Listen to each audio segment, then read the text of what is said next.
நாய்க்கு உணவு கொடுக்கிறவர்களா நீங்கள்? இந்த ஒரு தவறு உங்கள் வீட்டுக்கு பிரச்சனையை இழுத்து வந்துவிடும். கவனமாக கேளுங்கள். நாய் என்றால் எல்லாருக்கும் பாசம்தான். தெரு நாய்க்கு கூட ஒரு தடவை உணவு கொடுத்தால் அது உயிரோடே நமக்கு பாதுகாவலனாக மாறி நன்றி காட்டும். ஆனா நாய்க்கு உணவு கொடுக்கும்போது சிலர் ஒரு பெரிய தவறை செய்றாங்க. அது உங்கள் வாழ்க்கை, வீட்டின் சூழ்நிலை எல்லாத்திலையும் பாதிப்பை ஏற்படுத்தும். எச்சில் கையில் நாய்க்கு உணவு கொடுத்தா அது தோஷம். நாம முதல்ல சாப்பிட்டு பின்பு நாய்க்கு சாப்பாடு கொடுத்தாலும் கூட அது தோஷம்.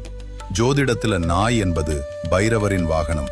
அதனால நாய்க்கு நேரம் பார்த்து சுத்தமான கையால உணவு கொடுத்தா வீட்டில் பிரச்சனைகள் குறையும், கண் திருஷ்டி நீங்கும், நீங்க செய்யற வேலைகள்ல முன்னேற்றம் வரும். சிறந்த நேரம் என்னன்னா தேவிரை அஷ்டமி இரவு. அந்த நாள்ல நாய்க்கு வெல்லம் கலந்து சாதம் கொடுத்தா முன்வினை பாவங்களே கூட குறையும் என்று சொல்றாங்க. ஆனா உண்மையிலேயே பலன் வேண்டும்னா நாய்க்கு உணவு எப்போதும் துப்புரவா, மரியாதையா, நன்றியோட கொடுங்க. அப்படி கொடுத்தா நாய் உங்களை காக்கும். அதுக்கும் மேல அதற்கு பின்னாடி இருக்கு பைரவரின் ஆசீர்வாதம்.